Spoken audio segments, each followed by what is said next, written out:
ଏହି ଭବସାଗରରୁ ରକ୍ଷା ପାଇବା ପାଇଁ ସମସ୍ତ ଅପରାଧରୁ ବିମୁକ୍ତ ହେବା ପାଇଁ ସମସ୍ତ ଦୋଷାଦୋଷରୁ ନିବୃତ୍ତ ହେବା ପାଇଁ ଆମେ ଗୁରୁଦେବଙ୍କ ପାଖରେ ପ୍ରାର୍ଥନା କରୁଛୁ। ଗୁରୁ ହିଁ ଭଗବାନଙ୍କର ଅବତାର। ପ୍ରତ୍ୟେକ ସଦ୍ଗୁରୁ ହେଉଛନ୍ତି ଭଗବାନଙ୍କର ପ୍ରକୃତ ଅବତାର। ଆମେ ମନ୍ଦିରରେ ଯେଉଁ ଭଗବାନଙ୍କୁ ଆମେ ପୂଜା କରୁଛୁ ସିଏ ହେଉଛନ୍ତି ଅର୍ଚ୍ଚା ଅବତାର। ଭଗବାନଙ୍କୁ ଅର୍ଚ୍ଚନା କରିବା ପାଇଁ ବା ପୂଜାର୍ଚ୍ଚନା କରିବା ପାଇଁ ଗୋଟେ ମାଧ୍ୟମ ଦରକାର। ସେଇ ମାଧ୍ୟମ ମଧ୍ୟରୁ ମୂର୍ତ୍ତି ପୂଜନ ଗୋଟିଏ ମାଧ୍ୟମ, ପବିତ୍ର ମାଧ୍ୟମ। ସେଠି କିନ୍ତୁ କଥା ଆମେ କହୁ, କିନ୍ତୁ କଥାର ଉତ୍ତର କିଛି ମିଳେ ନା। କିନ୍ତୁ ଶାସ୍ତ୍ର ହେଉଛି ଆଉ ଗୋଟିଏ ଅବତାର, ଯେଉଁ ଅବତାରରେ କିଛି କଥା ଲେଖା ଅଛି,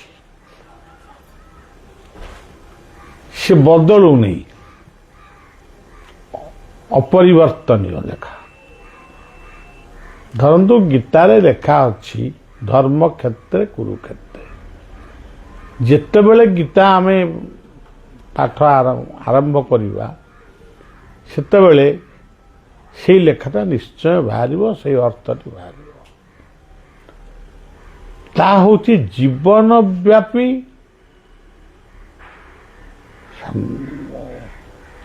ଅବତାର ନୁହନ୍ତି, ମାନେ ଯୁଗ ଯୁଗ ଧରି ସେ ହେଉଛନ୍ତି, ଶାସ୍ତ୍ର ହେଉଛନ୍ତି ଗୋଟିଏ ସ୍ଥାୟୀ ଶାଶ୍ୱତ ଅବତାର। ମୂର୍ତ୍ତି ପୂଜା ହେଉଛି ଅର୍ଚ୍ଚା ଅବତାର। କିନ୍ତୁ ଗୁରୁଦେବ ହେଉଛନ୍ତି ଆଉ ଗୋଟିଏ ଅବତାର, ଯେଉଁ ଅବତାର କଥା କୁହେ। ତେବେ ପ୍ରଶ୍ନ ଉଠୁଛି, ସମସ୍ତେ ସଦ୍ଗୁରୁ ନୁହନ୍ତି। କିଛି ସଦ୍ଗୁରୁ ଅଛନ୍ତି ଯେଉଁମାନଙ୍କର କଥା ଯୁଗାନ୍ତକାରୀ କଥା, ଯୁଗ ଯୁଗ ଧରି ସେ କଥା ସେ କହିଯାଇଛନ୍ତି, ଲେଖା ହେଇଛି ଏବଂ ତାକୁ ଲୋକ ଆଜି ବି ପଢ଼ୁଛନ୍ତି, ତାର ବିଶ୍ଳେଷଣ କରୁଛନ୍ତି। ସେମିତି ଆଉ କିଛି ବ୍ୟକ୍ତି ଅଛନ୍ତି, ଗୁରୁ ଅଛନ୍ତି, ସେ କେବଳ ଗୁରୁ ବୋଲି ନିଜକୁ ପରିଚୟ ଦିଅନ୍ତୁ ବା ନ ଦିଅନ୍ତୁ, ଶାନ୍ତ ଶିଷ୍ଟ ଶିଷ୍ଟାଚାର ଏଇଭଳି ଧୀର ସ୍ଥିର ବ୍ୟକ୍ତି, ନିଷ୍ଠାବାନ ବ୍ୟକ୍ତି, ସେ ଆମର ପ୍ରଶ୍ନର ଉତ୍ତର କିଛି ଦିଅନ୍ତୁ ବା ନ ଦିଅନ୍ତୁ, ସେଇ ଧୀର ବ୍ୟକ୍ତିମାନଙ୍କୁ ଆମେ ସମ୍ମାନ ଦେବା, ସେ ଭଗବାନଙ୍କୁ ସମ୍ମାନ ଦେଲା ଭଳି କଥାଟି ହେବ। ଏହାପରେ କିଛି ବ୍ୟକ୍ତି ଧର୍ମ ନାମରେ, ଭଗବାନଙ୍କ ନାମରେ ମଣିଷକୁ ବିଭିନ୍ନ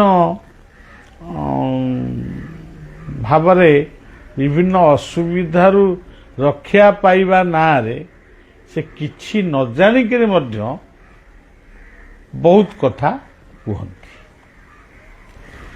ବହୁତ କାର୍ଯ୍ୟ କରନ୍ତି। ମୁଁ ପୂଜା କରିବି, ମୁଁ ବଳି ଦେବି, ମୁଁ ଦେଉରିଆ ଦେବି, ମୁଁ ତାବିଜ ଦେବି, ମୁଁ ଫୁଙ୍କି ଦେବି, ଏଇଭଳି ବିଭିନ୍ନ କଥା ପ୍ରଲୋଭନ ଦେଖାନ୍ତି। ତେଣୁ ଜଣେ ଗୁରୁଙ୍କୁ ଦର୍ଶନ କରିବା ପାଇଁ ଯିବା ପାଇଁ ହେଲେ ବା ଜଣଙ୍କୁ ମନରେ ଗୁରୁ ବୋଲି ଭାବିବାକୁ ହେଲେ ଟିକେ ସମୟ ଦରକାର। ଭାବପ୍ରବଣ ହେଲେ ହେବନି। ଏହାପରେ ଆଉ ଗୋଟେ ସ୍ପେଶାଲ ଭଣ୍ଡ ବାବାଜୀମାନେ ଅଛନ୍ତି, ଯେଉଁମାନେ ଜଣାପଡ଼ନ୍ତିନି ଉପରକୁ, କିନ୍ତୁ ସେମାନଙ୍କର ମନ ତଳେ, ସେମାନଙ୍କ ମନରେ, ମସ୍ତିଷ୍କରେ, ଚିନ୍ତାରେ, ଚେତନାରେ କଦର୍ଯ୍ୟ ଭାବ ରହିଛି, କଦର୍ଯ୍ୟ ଗୁଣ ରହିଛି। ତାଙ୍କର ଆଚରଣ ଭାରି ଭଲ ଦେଖାଯାଏ। ମନେ କରାଯାଉ ଜଣେ ପ୍ରଭାତରୁ ଉଠୁଛି, ମାଳା ଗଡ଼ଉଛି, ପୁଳିଏ ମାଳା ପିନ୍ଧିଛି, ତିଲକ କରିଛି, ଗୀତା ପଢ଼ୁଛି, ସବୁ କରୁଛି। ଇଏ ସବୁ ଲୋକ ଦେଖାଣିଆ। ତାର ମନ ଭିତରେ ରହିଛି କଦର୍ଯ୍ୟ ଭାବ, ଯାହାକୁ ବର୍ଣ୍ଣନା କରି ହେବ ନାହିଁ। ଇଏ ସମସ୍ତ କଥାକୁ ବିଚାର କରିବାକୁ ହେଲେ ବୁଝି ବିଚାରି କର୍ମ କଲେ ପ୍ରମାଦ ନ ପଡ଼େ। ଆମେ କହୁଛୁ ଭବସାଗର, ଭଗବାନକୁ ଆମେ ପ୍ରାର୍ଥନା କରୁଛୁ, ଗୁରୁଦେବଙ୍କ ମାଧ୍ୟମରେ ଆମେ ପ୍ରାର୍ଥନା କରୁଛୁ। ଭବସାଗର ତାରଣ କାରଣ। ସେଇ ଭବସାଗରକୁ ଟିକେ ଭାବସାଗରକୁ ଭାବସାଗର ଭିତରକୁ ଆଣନ୍ତୁ। ଯେତେବେଳେ ଆମ ଭିତରେ ଭାବ ହିଁ ସାଗର ହେଇଯିବ, ସେତେବେଳେ ଆମର ଅଭାବ କିଛି ରହିବନି। ଭବସାଗରକୁ ଆମେ, ଭବସାଗର କହିଲେ ଗୋଟେ ମାୟା ମୋହର ସାଗର, ଅନ୍ଧବିଶ୍ୱାସର ସମାଜ, ଅନ୍ଧ ଚେତନା, ଏସବୁ ଆପେ ଆପେ ଦୂରେଇ ଯିବ। ଯେମିତି ଗୋଟେ ନିବୃତ ଘରେ, ଗୋଟେ ଅନ୍ଧକାର ଗୃହରେ ଗୋଟେ ଛୋଟ ମହମବତୀଟିଏ କି ଦୀପଟିଏ ଲଗେଇଦେଲେ ଅନ୍ଧକାରଟା ସାଙ୍ଗେ ସାଙ୍ଗେ ଦୂରେଇ ଯାଏ। ସେମିତି ଜ୍ଞାନ ଯେତେବେଳେ ଉଦୟ ହେବ, ଯେତେବେଳେ ଆମ ଭିତରେ ଭକ୍ତି ପ୍ରକୃତରେ ଉଦୟ ହେବ, ସେତେବେଳେ ଅଜ୍ଞାନତା ଆପେ ଆପେ ପଳାଇବ। ଜାନିସା ସର୍ବଭୂତାନାଂ ତସ୍ୟାଂ ଜାଗ୍ରତି ସଂଯମୀ ଯସ୍ୟାଂ ଜାଗ୍ରତି ଭୂତାନି ସାନି ସା ପଶ୍ୟତେ। ଆଲୋକ ଜଳିଲେ ଅନ୍ଧାର ଆପେ ଆପେ ପଳାଇବ। ଯଦି ଆଲୋକ ନଥିବ, ଅନ୍ଧାରଟା ଆପେ ଆପେ ପ୍ରବେଶ କରିବ। ଏଇ ହେଉଛି ମୋଟାମୋଟି ଜୀବନଚର୍ଯ୍ୟାର ଏକ କଥା। ଗତକାଲି ଭଳି ସଭା ଆଜି ନାହିଁ, ଗତକାଲି ଶେଷ ହେଇଛି। କଳାହାଣ୍ଡି ଜିଲ୍ଲା ଭବାନୀପାଟଣାରେ ଆମର 4 ଦିନିଆ ଗୋଟେ କଥା ବସ୍ତୁ ସେ ଶେଷ ହେଇଛି।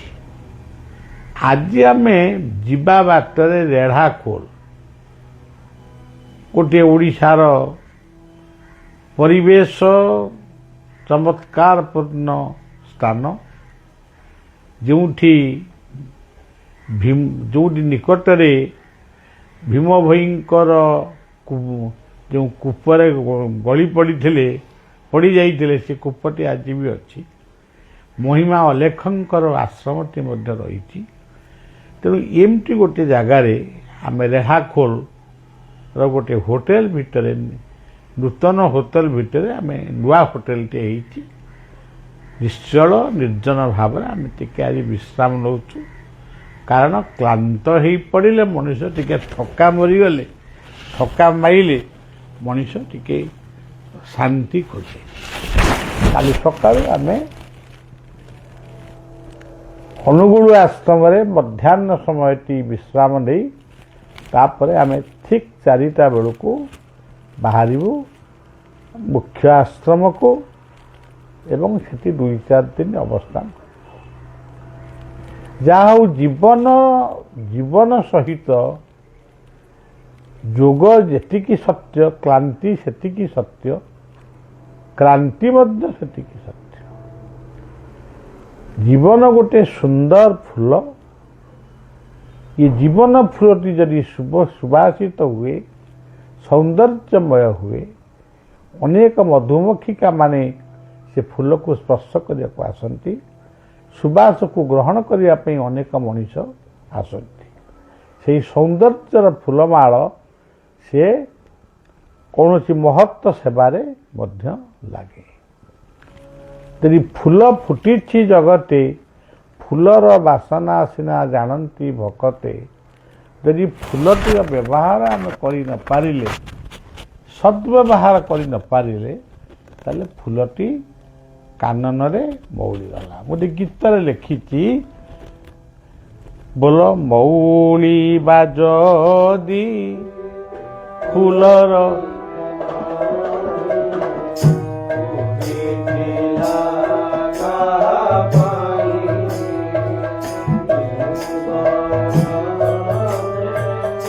आसिए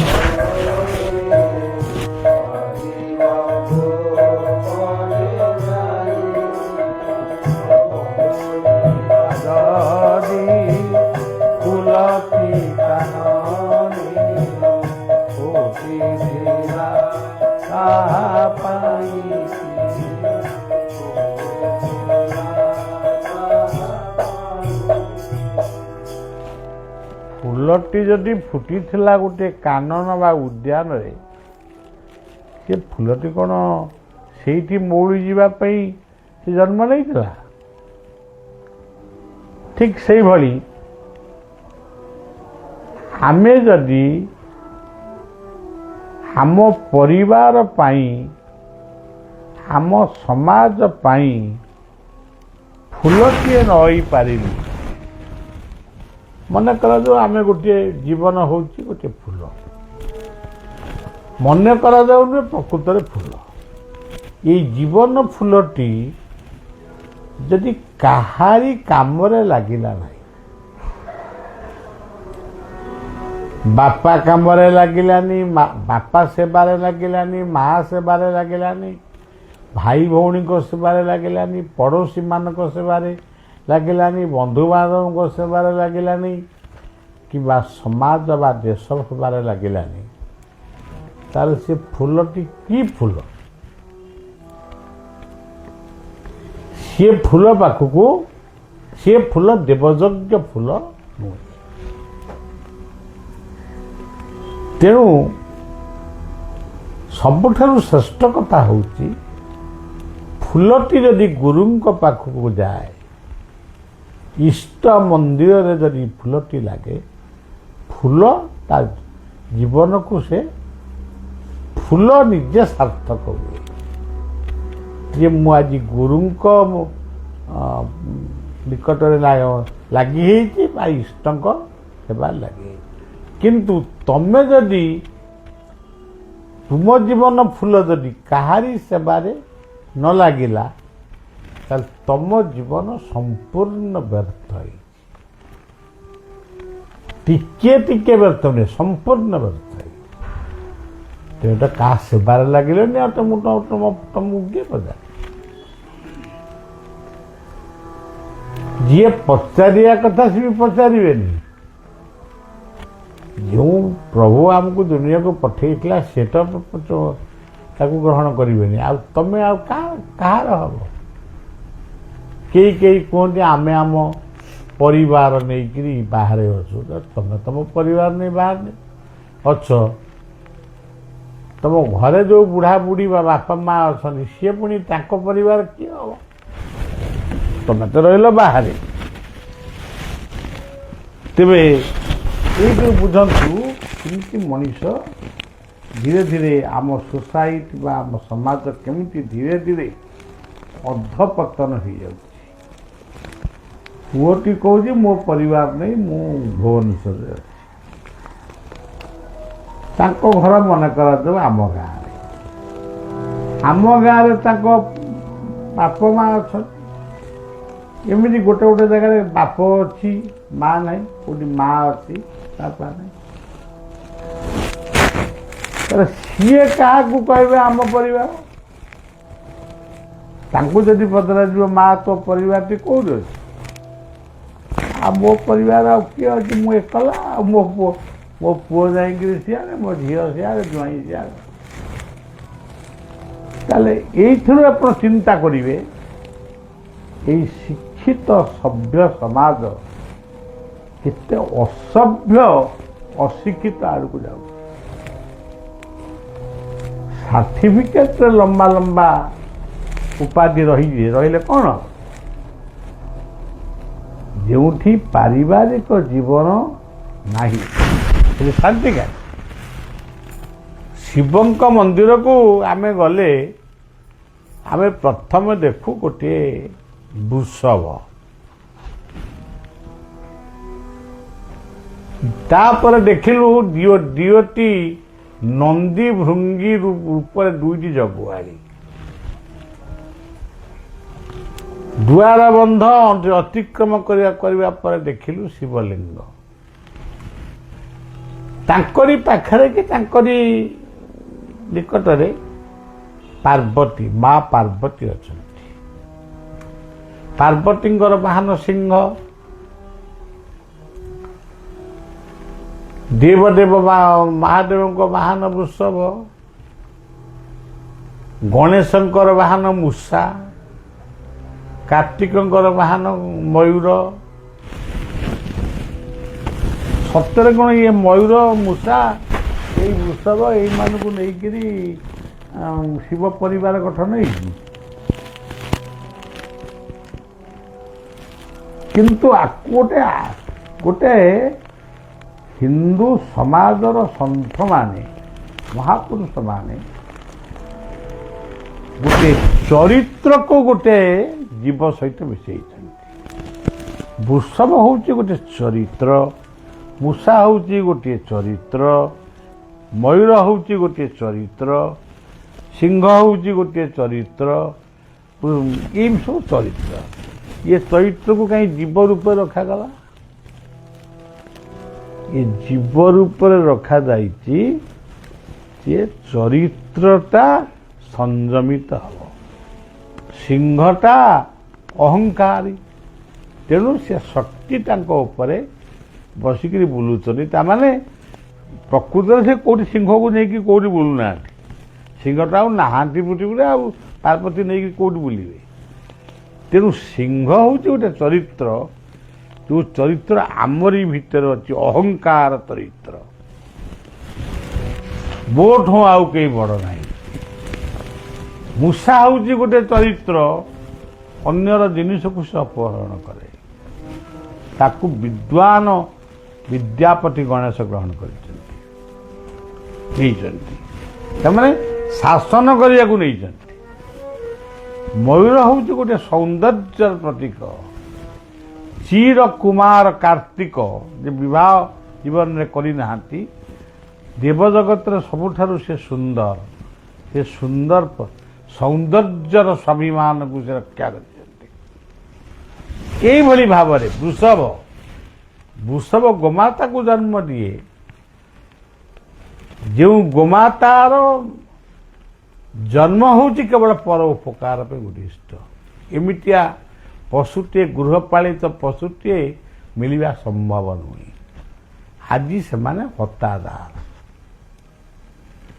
କ୍ଷୀର ପିଇବୁ ଆମେ, ଦହି ଖାଇବୁ ଆମେ, ଛେନା ଖାଇବୁ ଆମେ, କିଛି ନହେଲେ ଆମର ପନିର କରିଦେଉ।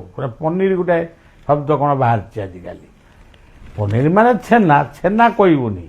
ଇଂରାଜୀ ଯେହେତୁ ଟିକେ ଟିକେ ପଢ଼ିଛୁ, ପନିରକୁ ଆମର ଆଜି ପନିର ପାଲଙ୍ଗ ହେଲା, ପନିର ହେଲା।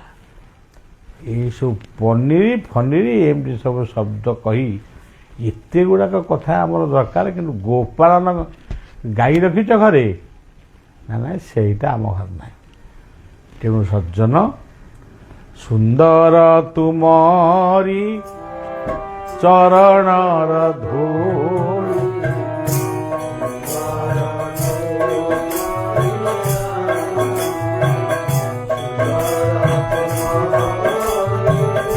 ଏତିକି ଦୁନିଆ ସୁନ୍ଦର ତୁମରି ଗାଁ, ଚରଣ ଧୂଳି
ତେଣୁ ସବୁ